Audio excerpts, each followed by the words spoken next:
Now what was the reaction of the people? قالوا, they said, إِنَّا تَطَيَّرْنَا بِكُمْ. Indeed, we consider you a bad omen.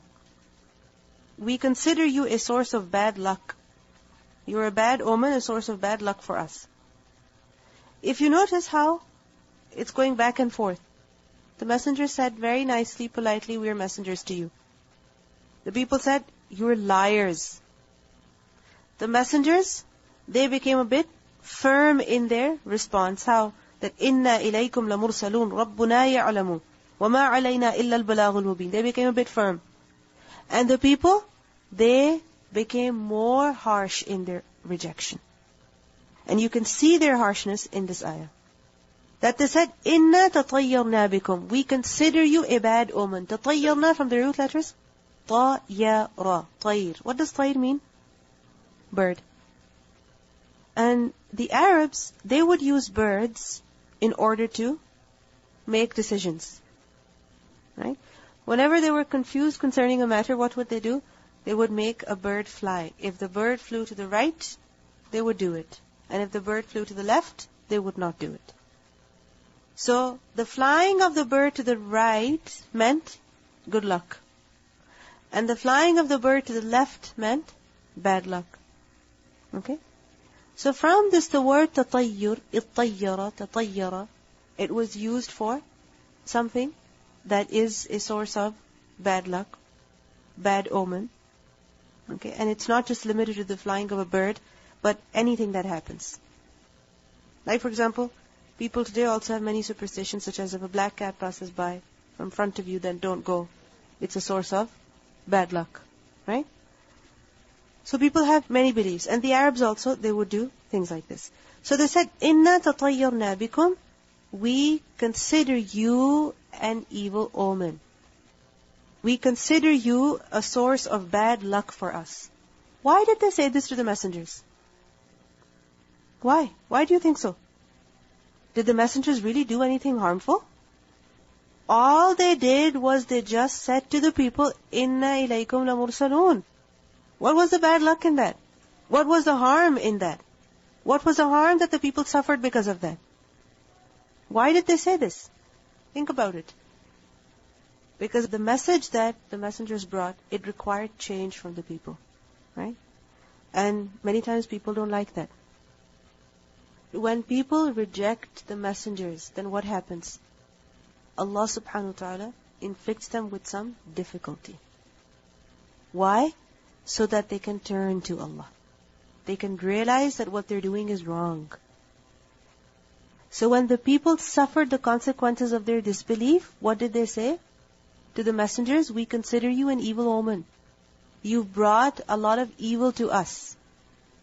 Right? Like for example, the people of Fir'aun, when they rejected Musa a.s., what happened? وَلَقَدْ أَخَذْنَا آلَ فِرْعَوْنَ بِالسِّنِينَ. Isn't it so? Years of famine. And so many disasters struck them. Their water, their crop, their animals, all of them infected. Isn't it so? With frogs and lice and so on and so forth. So, إِنَّا تَطَيَّرْنَا بِكُمْ. We consider you a bad omen because since you have proclaimed your prophethood, our lives have become disturbed. Our society has become disturbed. There is dissension in our people.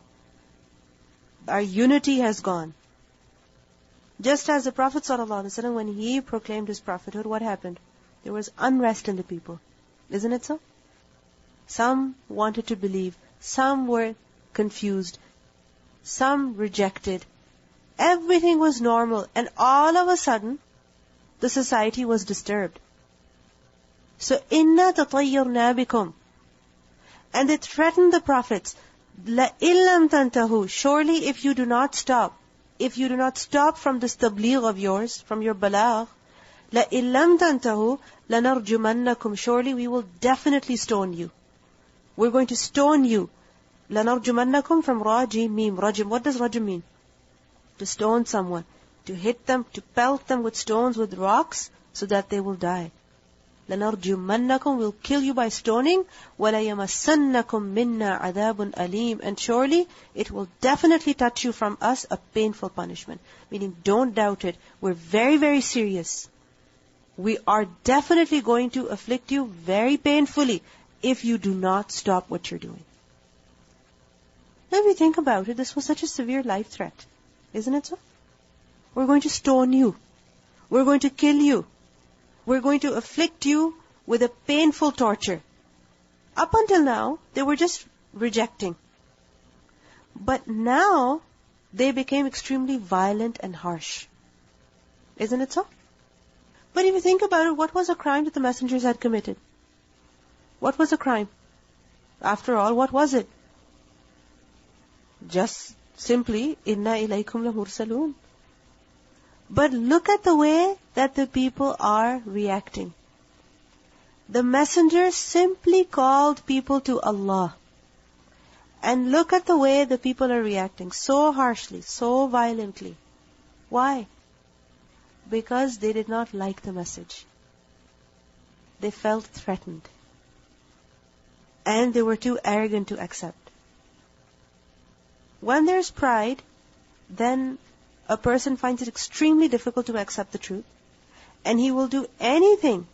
He will also cross the limits of decency in order to defend himself. And this is exactly what the people were doing. That look at how violent and harsh they have become in their response to the messengers. If you don't stop, we're going to kill you. We're going to abuse you. After all, what had the messenger said to them? Simply, inna ilaykum lamursalun. And many times you will also experience this. That you have just said one thing to the other person. Just one statement. And they react so severely. It's as though you have abused them. It's as though you have cursed them or something. They react so severely. Why is it so? Because people don't like the message. They don't like to be told. So if you ever face this, don't feel disturbed. Why? Because this is very normal. Look at the way these messengers are being responded to. We learn in Surah Ghafir, ayah 28. Inshallah, we learn about this incident as well. That when Musa a.s. went to Fir'aun, this rajul mu'min, a believing person from the court of Fir'aun, he supported Musa a.s. So وَقَالَ رَجُلٌ مُؤْمِنٌ مِنْ آلِ فِرْعَوْنَ يَكْتُمُ إِيمَانَهُ أَتَقْتُلُونَ رَجُلًا أَنْ يَقُولَ رَبِّيَ اللَّهِ. That a believing man from the family of Fir'aun, who concealed his faith, he did not proclaim his faith, he did not let the people know that he was a believer, he said, would you kill a man simply because he says, my Lord is Allah? Because Fir'aun said to Musa a.s. he will kill him. So this Rajul Mu'min said, you will kill someone just because he says, my Lord is Allah? Is that really a crime? And if you think about it, وَقَدْ جَاءَكُمْ بِالْبَيِّنَاتِ مِنْ رَبِّكُمْ, while he has brought you clear proofs from your Lord. وَإِنْ يَكُ كَاذِبًا فَعَلَيْهِ كَذِبُ. If he's a liar, then he will suffer the consequences of his lies. وَإِنْ يَكُ صَادِقًا يُصِبُكُمْ بَعْضُ الَّذِي يَعِدُكُمْ. But if he's truthful, then what he's promising you, it might afflict you. So, it's very, very simple. The messengers, they simply called people to Allah. And people did not like that. And they opposed them extremely harshly. Remember the Prophet ﷺ, when he was in Makkah also, and he was calling people to Allah, how the people abused him, right? Abu Bakr radhiyallahu anhu, how he came to defend the Prophet ﷺ and how he was abused, right? Why? Simply because they had said, Rabbuna Allah, our Lord is Allah. We learn in Surah Al-A'raf, ayah 131, that the people of the past also, they accused their messengers. Similarly, these people said to their messengers that, Inna tatayyarna bikum. The previous people also said the same thing to their messengers. In Surah Al-A'raf, ayah 131, we learn, فَإِذَا جَاءَتْهُمُ الْحَسَنَةُ قَالُوا لَنَا هَذِهِ وَإِن تُصِبْهُمْ سَيِّئَةٌ يَطَّيَّرُوا بِمُوسَى وَمَن مَّعَهُ. That the people of Fir'aun, if they received anything that was good, they said, we deserve it. And if they received any difficulty, they blamed who? Musa a.s. It's because of you. Since you have come, our lives have become so disturbed. In Surah An-Naml, ayah 47, we learn, قالوا طيرنا بك وبمن معك قال طائركم عند الله بل أنتم قوم تفتنون. Salih alayhi salam, his people, what did they say to him? We consider you a bad omen, you and those with you. And he said, your omen is with Allah, rather you are a people being tested. قالوا طائركم معكم. These messengers also, they said the same thing to their people, that your evil omen is with who? Ma'akum, it's with you. You say that we are a cause of bad luck. You take us as an evil omen. The fact is that your bad luck is already with you. قَالُوا طَائِرُكُمْ مَعَكُمْ. What does it mean by this? That طَائِرُكُمْ مَعَكُمْ. This has been understood in a number of ways. First of all, this is understood as a dua. That may your evil omen be with you. You consider us a source of bad luck, may bad luck befall you. You understand? Why did the messenger say that?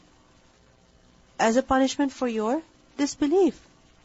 As a punishment for your threats. Secondly, قَالُوا طَائِرُكُمْ مَعَكُمْ. What this means is that your bad luck, whatever evil is to befall you, is with you. Meaning it is written for you. You will definitely have it. It's not because of us, but rather it's with you. It's destined for you. If there's any evil you're suffering, it's because it was already destined. And we have learned about this already in the Quran, in Surah Al-Isra, that وَكُلَّ إِنسَانٍ أَلْزَمْنَاهُ طَائِرَهُ فِي عُنُقِهِ. That every person we have imposed his fate, his ta'ir, upon his neck. Just as something is tied to your neck, can you separate away from it? No. If it's tied to you, it's with you. Similarly, طَائِرُكُمْ مَعَكُمْ. Whatever evil has befallen you, it was meant to befall you. It's not because of us. قَالُوا طَائِرُكُمْ مَعَكُمْ. أَإِن ذُكِّرْتُمْ. Is it that you have been reminded? بَلْ أَنْتُمْ قَوْمٌ مُسْرِفُونَ. Rather you are an extravagant people. You are a transgressing people. What does it mean by this? أَإِن ذُكِّرْتُمْ. This أَإِن ذُكِّرْتُمْ, Hamza, istifham. What it means is that is it because you have been reminded that you threaten us? In the previous ayah, what do we see? That the people accuse the messengers, right? First of all, that you are an evil omen. And secondly, they threaten them by saying that if you don't stop, we're going to kill you. Right? So the messengers, they responded to both of these statements.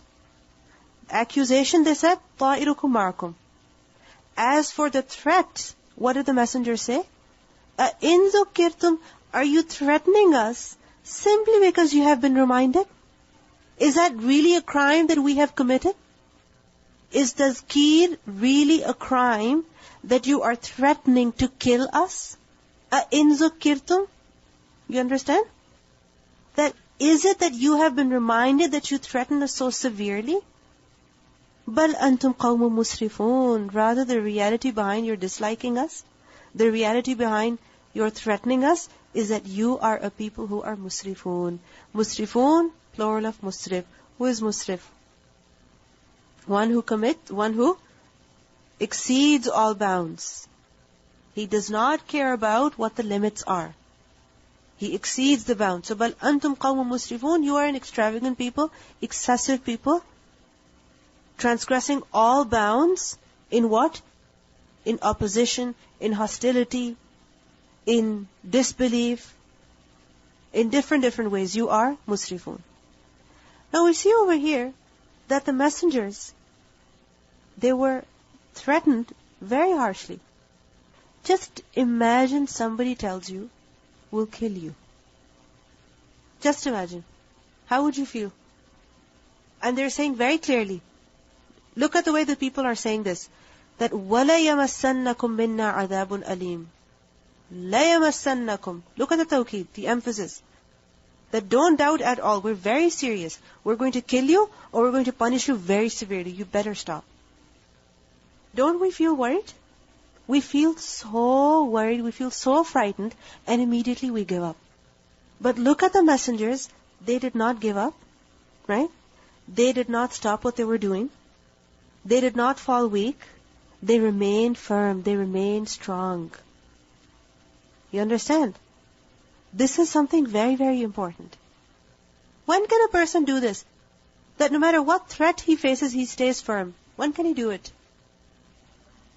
When he knows that Allah is sufficient for him, and when he knows that what he's doing is right. Because truth gives you confidence. It gives you courage. When you know that you are right, then you will have strength to continue. No one has ever told us probably that we're going to kill you if you do this. We're going to stone you to death if you dare do this. If you dare, take the step or go here or go there. Nobody has given us this threat. But still what happens? Somebody just says one statement of disapproval. I don't like what you're wearing. I don't like where you're going. I don't like what you're doing. And we give up. All our courage, all our confidence gone. Isn't it so? Why? Because we are weak inside. If there's strength on the inside, then no matter what the threats are, a person will not give up. But if a person is hollow from inside, weak from inside, then the slightest disapproval is enough to shake him. Slightest disapproval. And the fact is that even if a person's life is taken away in the way of Allah, still he is successful. So, look at the way the messengers are being threatened, but look at their firmness. They said, قَالُوا طَائِرُكُمْ مَعَكُمْ أَإِنْ ذُكِّرْتُمْ بَلْ أَنْتُمْ قَوْمٌ مُسْرِفُونَ. And we see that they were accused and they were threatened, but how did they refute the people? With evidence. Isn't it so? They said, طَائِرُكُمْ مَعَكُمْ. It's not because of us, it's with you.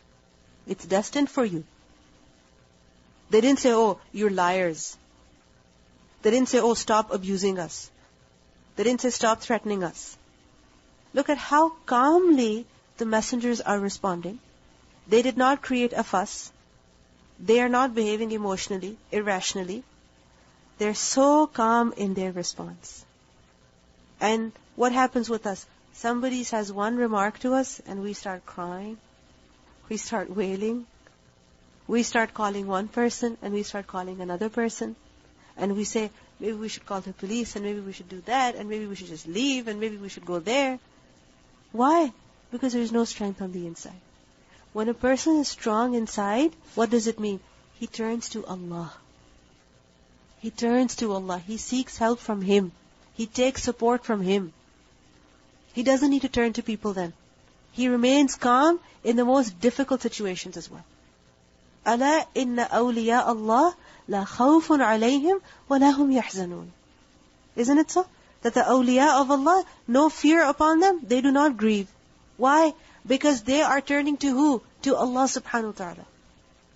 And a person who does not turn to Allah, like we learned yesterday, then the entire world frightens him. The entire universe frightens him. He becomes a coward. So the messengers are severely opposed, but look at how calm they are. They're not behaving emotionally, irrationally. And we see that the explanation that the messengers give over here is that بَلْ أَنْتُمْ قَوْمٌ مُسْرِفُونَ. This is the reason behind your threats. This is the reason behind your denial. And what is that? That you are an extravagant people. The people, they have always opposed messengers. Why? Because the messengers have told people to remain within limits. Isn't it so? Every messenger that came, he told the people what to do and what not to do. When you know what you have to do and what you don't have to do, what does it mean? You have certain limits that you have to observe now. That you have to stay within now. You cannot do certain things and you have to do certain things. You have to follow certain rules. So the messengers, they told the people to remain within limits, to not be extravagant. And people in general, what do? They commit israf. Isn't it so? In fulfilling their desires, they do not wish to stop at any limits whatsoever. This is why people do not like to conform to religion. Because they want to do whatever they want. They want to fulfill their desires. This happened in the past, and this happens till today as well. Right? That people just want to fulfill their desires. They do not want to stop at any limit. They do not want to care at all that in fulfilling their desires, they are disobeying Allah, or they are violating someone else's rights, right? Or they are harming someone, they're going against nature, they're going against fitrah, they're going against aql, they're going against what is decent, they're going against what is good akhlaq. They don't care about that. So this is why when the messengers told the people about the limits, they opposed them extremely harshly. They opposed them violently. And today also, just to fulfill their desires, in the name of freedom of rights, what do people do? They do whatever they want to do. And if anyone stops them, then that person is condemned. Isn't it so? People want to do whatever they want to do. Like for example, in making money, don't stop at any limit. Take interest. Charge people interest. Right? This is what people do. And if anybody tells them interest is not right, they think they're crazy. Isn't it? Such people are condemned. People want to have any kind of relationship with person of the same gender or person of the opposite gender, whether there's marriage or there's no marriage, there's contract, there's no contract, responsibility, no responsibility. They just want to fulfill their desires. And if somebody tells them what you're doing is wrong, they say, no, you be quiet. Isn't it so? And if they're reminded, what's the reaction? Go away from here. Isn't it? Go to some other country. You do not have this right. And if a person speaks up, he is accused, he is charged, he is fined. Right? So, this happened in the past and this has happened today as well. That musrifeen do not like nasiha. They do not like tadkir. They do not like to be told. A person who just wants to fulfill his desires does not like to be told. So, bal antum qawm musrifun, rather you are a musrif people. You are an extravagant people. This is why you are doing what you're doing and you are reacting so severely. Okay, we'll listen to the recitation and then we'll continue. وَاضْرِبْ لَهُمْ